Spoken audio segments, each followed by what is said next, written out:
আপনি কি সত্যিই চান এই রমজানটা আগের সব রমজানের চেয়ে আলাদা হোক? আর একটা চেষ্টা করলাম কিন্তু হয়ে উঠল না টাইপ রমজান নয়, বরং এমন একটা রমজান যার প্রভাব আপনার ঈমান, আমল আর অন্তরের ওপর রমজান শেষের পরও থাকবে। তাহলে এই লেখা স্ক্রল করে চলে যাবেন না, সময় নিয়ে ধীরে পড়ে দেখুন, কারণ এটা কোনো মোটিভেশনাল কথা না, এটা একটা বাস্তবসম্মত পরীক্ষিত রোজার আমল রুটিন, যেটা বানানো হয়েছে দোয়া করে, ভেবে, নিজের আর অন্যদের বাস্তব অবস্থার কথা মাথায় রেখে। রোজার আমল রুটিন নিয়ে সবার আগে আমার এটাই বলার আছে যে যাদের সুযোগ আছে চেষ্টা করেন ফেসবুক আনস্টল করে, ইউটিউব ডিসেবল করে এসবে ঢুকা হতেই বিরত থাকতে। বিশেষ করে ইউটিউব, ইনস্টাগ্রাম এসব অ্যাপস অবশ্যই ডিসেবল রাখুন। উপকারী লিখা, ঈমান আমল বৃদ্ধি বা আগ্রহ পাওয়ার মতো লিখা পড়তে চাইলে টেলিগ্রামে পড়তে পারেন। আর শুধু যে সোশ্যাল অ্যাপসে ঢুকা লাগবে কোনো কাজে বা দায়িত্বের জন্য, সেটা রাখতে পারেন। রমজানে করণীয়, বর্জনীয় বা রোজা জাকাত বিষয়ক মাসালা ইত্যাদি জানতে হলে টেলিগ্রামে সার্চ দিয়ে জয়েন হতে পারেন রমজানে যা কিছু জানার এই নামের চ্যানেলে। মোবাইলে রাখতে পারেন মুসলিম বাংলা এবং মার্কাজুল কোরআন অ্যাপস। রোজায় কি করবেন এ ব্যাপারে বিস্তারিত বুঝিয়ে লিখতে গিয়ে অনেক বড় হয়ে গেছে, এজন্য দুঃখিত। কি আমল দোয়া করলে সবচেয়ে বেশি ফায়দা সওয়াব হতে পারে তা সময় নিয়ে বারবার দোয়া করে ভেবে চিন্তেই লিখেছি আল্লাহর অনুগ্রহে। আর পুরো না পড়লে দোয়া ও জিকিরের ব্যাপারে লাস্টে লিখেছি, পড়ে নিতে পারেন। এই লিস্ট সবার জন্যই, কিন্তু সবাই সবকিছু পারবেন না, তাই নিজ অবস্থা, সময়, সুযোগ অনুযায়ী যা পারবেন মনে হবে তার ডায়েরিতে লিখে নিতে পারেন কষ্ট করে। প্রতিদিন সকালে এই নিয়ত করার চেষ্টা করবেন যে হে আল্লাহ, আজকে যত ভালো কাজ করব, যত ভালো আমল ইবাদত করব, সবটা আপনার সন্তুষ্টির জন্য করতে চাই। আপনি তাওফিক দান করুন, কবুল করে নিন। প্রতিটা বৈধ কাজের শুরুতে বিসমিল্লাহ পড়বেন এবং নিজ নিজ দায়িত্বে থাকা প্রতিটা কাজেই ভালো নিয়ত করে সাওয়াবের আশায় করার চেষ্টা করবেন। সাহারি, ইফতারি প্রস্তুত করা বা বাজার করে আনা এসব ক্ষেত্রেই ঘরের রোজাদারদের খাওয়ানোর মাধ্যমে সাওয়াব আশা করবেন। গুনাহ থেকে বেঁচে থাকা অনেক বেশি গুরুত্বপূর্ণ। ফরজ আদায় সবচেয়ে বড় আমল। যারা অন্য টাইমে দেখেন তারা অন্তত রোজা রেখে বা রোজার মাসে ইচ্ছাকৃত নাটক, সিনেমা, গান ইত্যাদি দেখা বা শুনবেন না প্লিজ। রোজা রেখে গীবত, ঝগড়াঝাটি করা যাবে না, মনে রাখবেন। রোজার মাসে নিজের আচার ব্যবহার উত্তম করা এবং বাজে কথা, বেহুদা কথা থেকে বিরত থাকার চেষ্টা অনেক জরুরি। গুনাহ থেকে বাঁচা ও ফরজ নামাজ যত্ন সহকারে মন দিয়ে আদায়ের চেষ্টা সবচেয়ে বেশি করুন, আর কিছু করতে পারেন বা না পারেন। কোনোভাবে ইচ্ছাকৃত নামাজ যেন ছুটে না যায় সেই চেষ্টা জরুরি।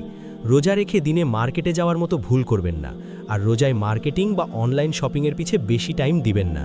এইটুকু চেষ্টা একদম সব রোজাদার মুসলিমের করা উচিত।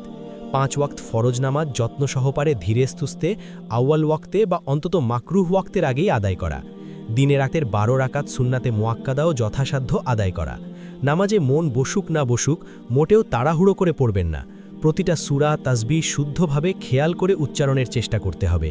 নামাজে কি পড়ছেন সেটাই শুধু খেয়াল করবেন এবং শুদ্ধ উচ্চারণে নিজের কানে শোনার মতো বা সামান্য বা ফিসফিসের মতো আওয়াজে সূরা পড়বেন। জেগে থাকলে ফজরের ওয়াক্ত শেষ হবার পর নিষিদ্ধ টাইম পার হলে 2 রাকাত ইশরাকের নামাজ পড়বেন। যদি ঘুমিয়ে যান তাহলে সকালে জোহরের আগের নিষিদ্ধ টাইমের আগেই উঠলে 2 বা 4 রাকাত চাশতের নামাজ পড়বেন। প্রতিদিন হাফ বা 1 পারা কুরআন পড়া, সময় সুযোগ অনুযায়ী পড়ার টার্গেট লিখে রাখবেন। কেউ যদি 1 পারা নাই পারেন তাইলে যতটুকু পারেন পড়বেন। যত ব্যস্ততাই থাক অন্তত আধা পারা পড়ার চেষ্টা করবেনই। সবাই পারবেন না তা ঠিক, কিন্তু চেষ্টা খুব করা উচিত। কুরআনের প্রতি আগ্রহ, ভালোবাসা বাড়াতে টেলিগ্রাম থাকলে সার্চ দিয়ে কুরআন হৃদয়ের জান্নাত এই চ্যানেলের লিখা নিয়মিত পড়েন।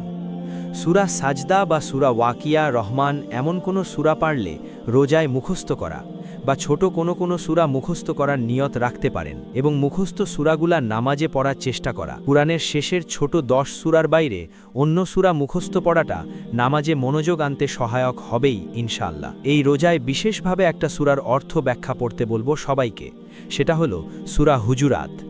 আগে পড়লেও আবার অর্থ ব্যাখ্যা পড়ে এই সূরায় যা বলা হয়েছে আমাদের এসব আমল করার পাকাপোক্ত চেষ্টা ও দুয়া করার অনুরোধ থাকবে।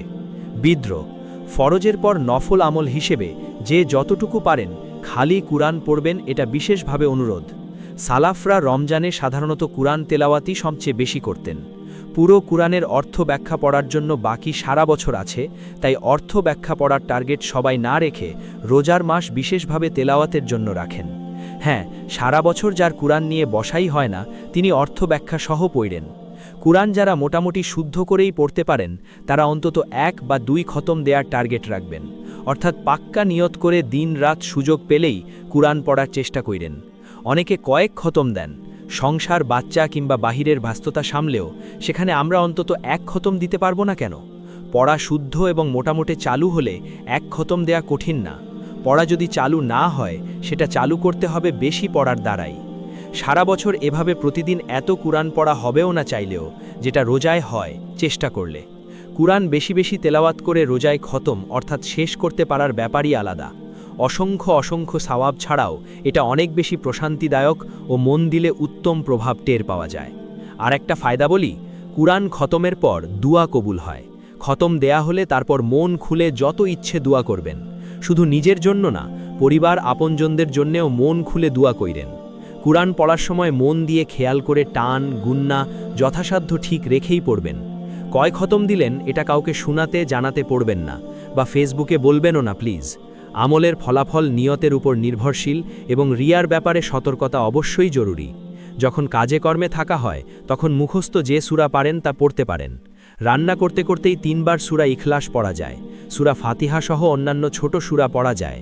তাছাড়া সাংসারিক ব্যস্ততার মাঝেও কুরআন পড়তে যথাসাধ্য অজুর সাথে বেশি থাকার চেষ্টা করলে ভালো। বাথরুমে গেলেই পারলে অজু করে বের হওয়া।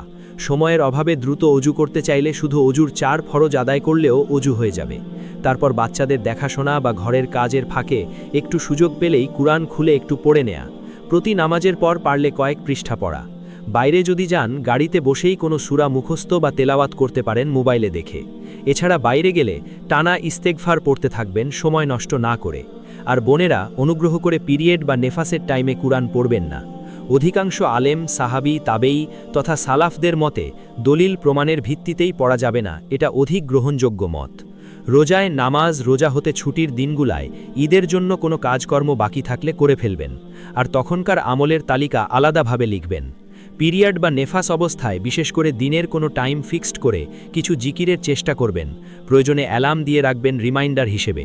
আর যেহেতু নামাজ, কুরআন পড়া যাচ্ছে না এই সময়টাতে, সুযোগ পেলেই যা দোয়া করার আছে বেশি বেশি দোয়া করতে পারেন। দোয়াও ইবাদত। এবার বাকি আমলের তালিকা বলছি, যে যার সুবিধা অনুযায়ী যেসব পারবেন আমলের চেকলিস্ট বা তালিকায় লিখে নিয়েন। বেশি বেশি দান সদকা করা যতটা সম্ভব। রমজানে হাত খুলে উদার দিলে দান সদকা করবেন। দানে কোনো লস নেই, বরং দুনিয়া ও আখিরাত উভয় জগতেই ফায়দা পাবেন।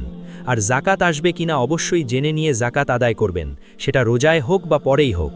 জাকাত যাই আসুক দিতে কৃপণতা বা গড়িমসি করবেন না প্লিজ, কখনোই।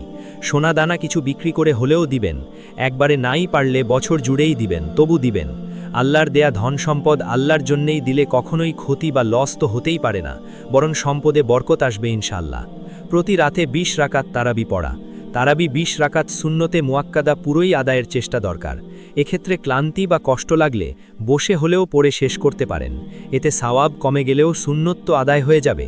রোজার মাস একটাই মাস যাতে তারাবি পড়ার বিধান আছে, তাই কষ্ট করেই আমল করতে হবে। কারো জিম্মায় পূর্বের ছুটে যাওয়া ফরজ নামাজ থাকলে তাও পড়তে পারেন যথাসাধ্য। প্রতিবার অজুর সময় মিসওয়াক করা এবং ঘুম হতে উঠেও করা। মিসওয়াক একটা গুরুত্বপূর্ণ সুন্নত এবং আল্লাহকে সন্তুষ্ট করার মতো আমল। এর ফায়দা, ফজিলত অনেক। টাইম কম থাকলে সুন্নত পালনের নিয়তে মাত্র কয়েক সেকেন্ড হলেও করবেন। মিসওয়াকের মাথা ধুলে প্রথমেই একটু চিবিয়ে নরম করে নিয়ে ইউজ করতে হয় সাধারণত। আর মিসওয়াক ভিজিয়ে রাখবেন না, করা হলে ঘরে এনে রাখবেন যাতে শুকিয়ে যায়। আর মিসওয়াকের নিয়ম ইন্টারনেটে সার্চ দিয়ে দেখে নিতে পারেন আগেই। এছাড়া অন্য কোনো সুন্নত নিয়মিতভাবে পালনের চেষ্টা করবেন, চাই তা 1-2টাই হোক না কেন। প্রতি ফরজ নামাজের পর পড়া। একবার আয়াতুল কুরসি, 10 বার সুবহানাল্লাহ, 10 বার আলহামদুলিল্লাহ, 10 বার আল্লাহু আকবার। সকাল সন্ধ্যায় 3 বার সূরা ইখলাস, সূরা ফালাক, সূরা নাস পড়া। সকাল সন্ধ্যার অন্যান্য মাসনুন আমল হেফাজতের দুয়া যা আগে পড়তেন সেসব তো পড়বেনই, সবকিছু লিখছি না আমি। সকালে ফজরের পর বা তখন ভুলে গেলে দিনেই 3 বার পড়বেন সুবহানাল্লাহি ওয়া বিহামদিহি আদাদা খালকিহি ওয়া রিদা নাফসিহি ওয়া জিনাতা আরশিহি ওয়া মিদাদা কালিমাতিহি। সারা সকাল জিকিরের সওয়াব পাওয়া যাবে ইনশাল্লাহ। 3 বার পড়াতেই ভাবা যায়। মুখস্থ না থাকলে করে নিবেন প্লিজ। এত সহজে এত বেশি সওয়াবের আমল মুখস্থ করার চেষ্টা সবার থাকা উচিত না? সকালে 100 বার পড়া লা ইলাহা ইল্লাল্লাহু ওয়াহদাহু লা শারীকা লাহু লাহুল মুলকু ওয়া লাহুল হামদু ওয়াহুয়া আলা কুল্লি শাইইন কাদির। এটা পড়তে কিছু টাইম লাগলেও হাদিস অনুযায়ী অনেক বেশি সওয়াবের আমল, তাই গুরুত্ব দিয়ে লিখেছি। রোজায় অন্তত কষ্ট করে গুনে গুনে 100 বার পড়ার অনুরোধ। একান্তই 100 বার না পারলে ফজরের সালাম ফিরানোর পরেই 10 বার পড়ে নেবেন। সকালে এবং সন্ধ্যায় 100 বার পড়া সুবহানাল্লাহি ওয়ালহামদুলিল্লাহি ওয়ালা ইলাহা ইল্লাল্লাহু ওয়াল্লাহু আকবার। যদি এটা গুনে গুনে পড়ার সময় সুযোগ হবে না মনে হয়, তাইলে পরেরটা করবেন। পরের আমলে সময় কম লাগে। সকাল এবং সন্ধ্যায় 100 বার পড়া সুবহানাল্লাহি ওয়া বিহামদিহি। এটা সারা বছরই মনে করে আমল করবেন অবশ্যই। হাতে গুনলে অতি সহজ, কিন্তু অনেক বেশি সওয়াবের আমল। রাতে সূরা মুলক পড়া, কারো সুযোগ থাকলে সূরা সাজদাও পড়তে পারেন সাথে। ঘুমের আগে তাসবিহে ফাতিমি পড়া, অর্থাৎ 33 বার সুবহানাল্লাহ, 33 বার আলহামদুলিল্লাহ, 34 বার আল্লাহু আকবার।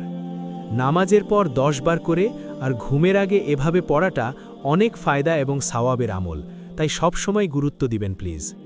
শেষ রাতে পারলে তাহাজ্জুদ 2 রাকাত হলেও পড়া ও সাহারির মাঝে মাঝেই বা পরেই ইস্তেগফার করা। এছাড়াও সারাদিন অন্তত 100 বা 700 বার আস্তাগফিরুল্লাহ বা আল্লাহুম্মা গফিরলি পড়বেন।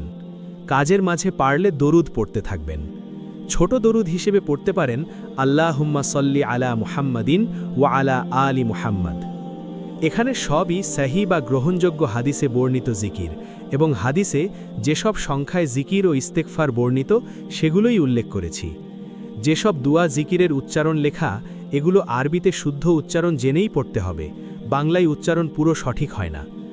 কোনো জিকিরের আরবি ও উচ্চারণ কপি করে তারপর দিয়েছি, যেহেতু নিজে লেখা কঠিন, এর বাইরে বাকি সব নিজেই লিখেছি। সবশেষে দুয়ার ব্যাপারে একটু বলি।